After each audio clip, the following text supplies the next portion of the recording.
Africa's most promising leaders that were assassinated. Number 10. Tom Mboya. Tom Mboya was a prominent Kenyan politician and trade unionist who played a key role in the struggle for independence from British colonial rule.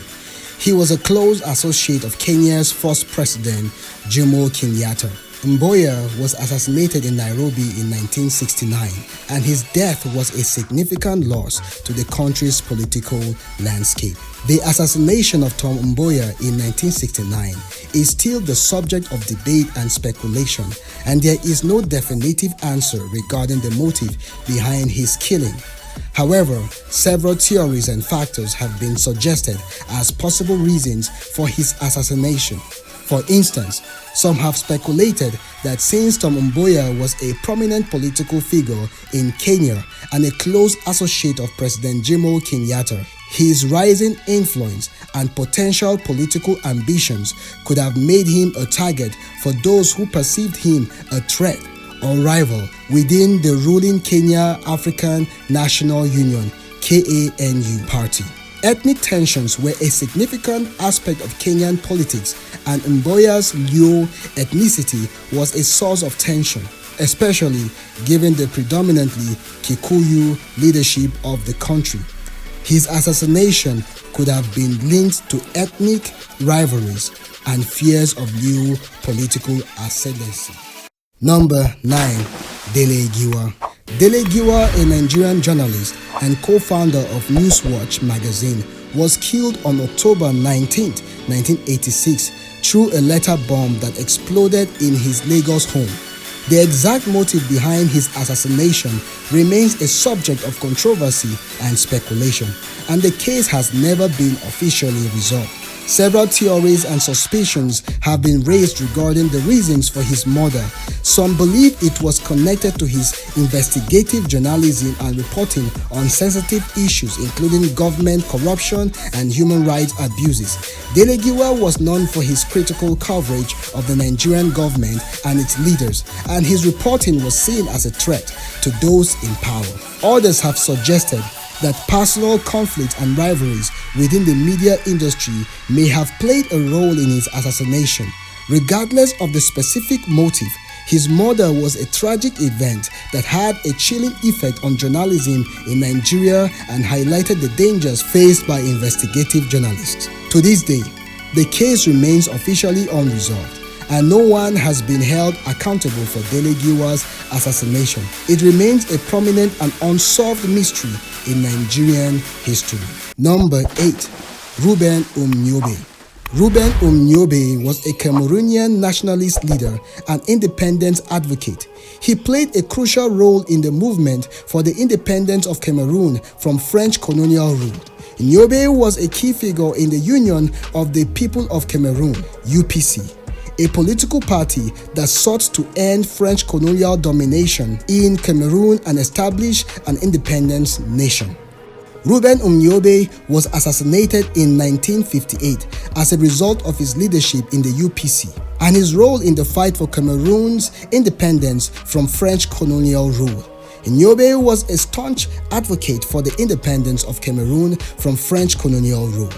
His leadership in the UPC posed a significant challenge to the French authorities' control over the region. The colonial administration viewed him as a threat to their interests and sought to suppress the UPC's activities. The French authorities feared that Omob and the UPC could potentially lead a popular uprising or rebellion in Cameroon. The UPC's call for independence and their growing support among the Cameroonian population alarmed the colonial administration. In September 1958, a French military operation was launched to suppress the UPC's activities. Omob was killed during this operation, which aimed to eliminate the UPC's leadership and crush the independence movement. Number 7. Sylvenus Olympio. Sylvenus Olympio was a Togolese politician who played a significant role in the fight for Togo's independence from French colonial rule and became the first president of Togo after the country gained independence. Sylvenus Olympio was assassinated on January 13, 1963 in a coup d'etat after Togo's independence in 1960. The country faced political instability and power struggles. Olympio's presidency was marked by tensions with various political factions and neighboring states. Olympio's government pursued economic policies that were seen by some as unfavorable to certain interest groups, including French business operating in Togo. His efforts to promote economic self-sufficiency and reduce French influence in the country's economy led to friction with external powers. Olympio's former ally and chief of staff Gnassingbé Eyadema led the coup that resulted in Olympio's assassination. Eyadema, who later became the president of Togo, had disagreement with Olympio, and these tensions escalated to a point where a coup was planned and executed. Number 6. Mehdi Ben Barka. Mehdi Ben Barka was a prominent Moroccan political leader and a key figure in the struggle for Moroccan independence and the broader decolonization of Africa. He was born in Rabat, Morocco, and studied in Paris, where he became involved in political activities. Ben Barka was known for his efforts to advance the cause of North African and African independence from colonial rule. The exact circumstances and motivations behind the assassination of Mehdi Ben Barka remain a subject of speculation and controversy. He disappeared on October 29, 1965 in Paris and is widely believed to have been assassinated.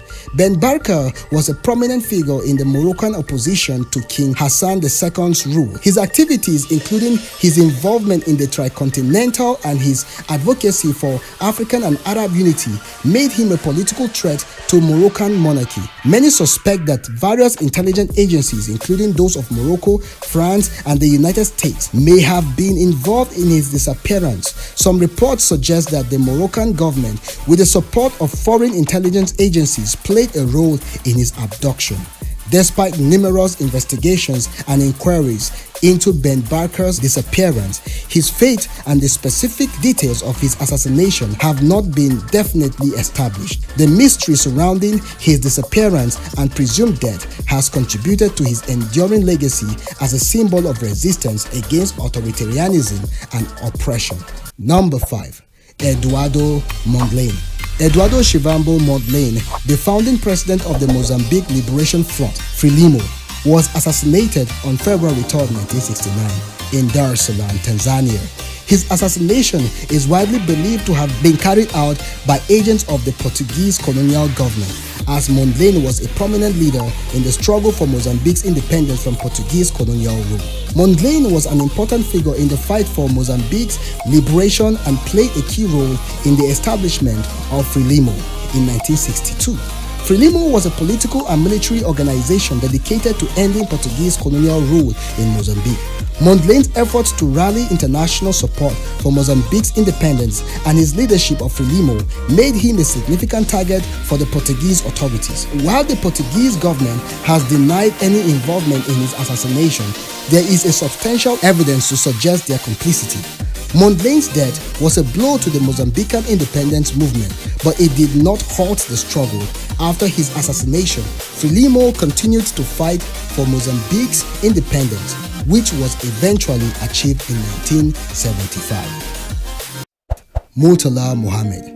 General Mutah Muhammad, the former head of state of Nigeria, was assassinated in a military coup on February 13, 1976. Mutah Muhammad came to power in a bloodless coup in July 1975 during a time of political instability in Nigeria. His leadership style was characterized by a no-nonsense approach, and he was known for his efforts to tackle corruption and inefficiency in the government. While his strong stance against corruption was popular with many Nigerians, it made him enemies within the political establishment. General Muhammad initiated an anti-corruption campaign, which included the dismissal and arrest of several government officials on charges of corruption. This campaign disrupted vested interests and was seen as a threat to the status quo. Mutah Muhammad's government implemented economic reforms, including the nationalization of key industries, which impacted the interests of certain individuals and groups who had profited from the previous economic system. Prior to his assassination, there was an attempted coup in February 1976 led by Lieutenant Colonel Bukar Suka Dimka, who accused Mutah Muhammad's government of failing to address the country's problems adequately. The coup attempt failed, but it set the stage for the subsequent successful coup that led to Mutah Muhammad's assassination.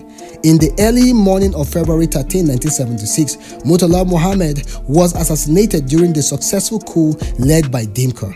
The coup plotters cited various reasons, including dissatisfaction with Mutah Muhammad's government as motivation for their actions. Mutah Muhammad's assassination was a pivotal event in Nigeria's history and marked a turbulent period of military rule in the country. His leadership was remembered for its strong stance against corruption and the pursuit of social justice, and his untimely death was a loss for many who had hoped for significant reforms in Nigeria. Number 3. Amilcar Cabral. Amilcar Cabral, a prominent figure in the struggle for independence in Guinea-Bissau and Cape Verde, was assassinated on January 20, 1973. The exact reasons behind his assassination are complex and have been the subject of speculation and historical debate. Cabral was the leader of the African Party for the Independence of Guinea and Cape Verde, PAIGC, which was a Marxist-Leninist organization. His party was involved in a protracted guerrilla war against Portuguese colonial rule.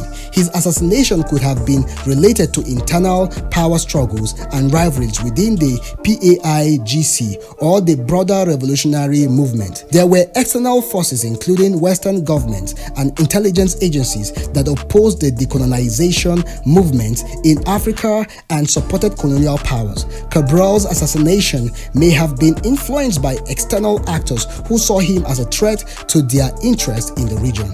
The Portuguese colonial authorities were engaged in a brutal counterinsurgency campaign against the PAIGC. Cabral's assassination might have been a part of Portuguese effort to destabilize the independence movement. It's important to note that there is no definitive evidence to conclusively identify the perpetrators or the exact motivations behind Cabral's assassination. The circumstances surrounding his death remain a subject of historical debate and investigation. Nevertheless, his legacy and contributions to the struggle for African independence continue to be celebrated, and he is regarded as a key figure in the fight against colonialism and imperialism in Africa. Number 2. Thomas Sankara. Thomas Sankara, often referred to as Africa's Che Guevara, was the president of Burkina Faso from 1983 until his assassination in 1987. He was known for his progressive and revolutionary policies, advocating for self-reliance and social justice. His assassination cut short his efforts to transform Burkina Faso. His assassination is widely believed to have been carried out by a group of individuals, including his close associate and friend Blaise Compaoré, who subsequently took power and became the president of Burkina Faso. Sankara was known for his revolutionary and socialist policies, which included land reforms, nationalization of key industries, and efforts to reduce dependency on foreign aid and debt. These policies were not popular with various internal and external interests, including Western governments and business interests. Sankara's relationship with Blaise Compaoré, who was his close associate and a key figure in his government, soared over time. Compaoré was accused of betraying Sankara's ideals and may have had personal ambitions for power. Sankara's socialist and anti-imperialist stance made him a target of Western powers, who saw his policies as a threat to their interests in the region. The United States and France, in particular, were wary of his government. While the exact details of the assassination remain somewhat unclear, it is widely believed that Blaise Compaoré and a group of conspirators were involved in the plot to kill Thomas Sankara. After Sankara's death, Compaoré took power and ruled Burkina Faso for nearly 3 decades until he was ousted from power in 2014 amid popular protests.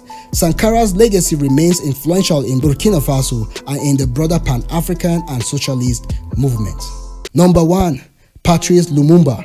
Patrice Lumumba was the first democratically elected Prime Minister of the Democratic Republic of Congo, then known as the Republic of the Congo. He came to power in 1960 but was overthrown and subsequently assassinated in 1961. Lumumba is remembered as a charismatic leader who advocated for Congolese independence and unity. The Cold War rivalry between the United States and the Soviet Union played a significant role in Lumumba's downfall. Lumumba was seen as leaning towards the Soviet bloc, which raised concerns in Western capitals, the United States and Belgium. Former colonial rulers of the Congo had interest in maintaining influence in the region and viewed Lumumba as a threat. Belgium, which had a vested interest in maintaining control over the Congo's resources, particularly its vast mineral wealth, was involved in Lumumba's removal from power. Belgian authorities played a role in supporting the secession of the Katanga province from the Congo and had a hand in undermining Lumumba's government. The Congo was a deeply divided country with ethnic, regional, and political tensions. Lumumba's government faced challenges in consolidating power and maintaining order. His leadership was seen as divisive and unstable, and he struggled to maintain control over the country. The secession of Katanga, a mineral-rich province, and the subsequent involvement of Belgian and Western interests created a crisis. Lumumba sought international assistance to reunify the country, including military support from the Soviet Union. This further alarmed Western powers. The United Nations became involved in the Congo crisis and deployed peacekeeping forces. However, the UN mission did not support Lumumba, and his efforts to gain control were hampered. In January 1961, Lumumba was arrested by Congolese authorities loyal to President Joseph Kasavubu, a political rival. With the support of Western powers, he was subsequently turned over to Katangan authorities and was later killed, allegedly with the involvement of Belgian and Western intelligence agencies. The circumstance of his assassination remained a subject of debate and controversy, but it is widely believed that he was assassinated due to his perceived threat to Western interests in the region and his alignment with the Soviet Union during the Cold War. Before you go, if you found this video helpful, don't forget to subscribe to this channel. We will see you next time.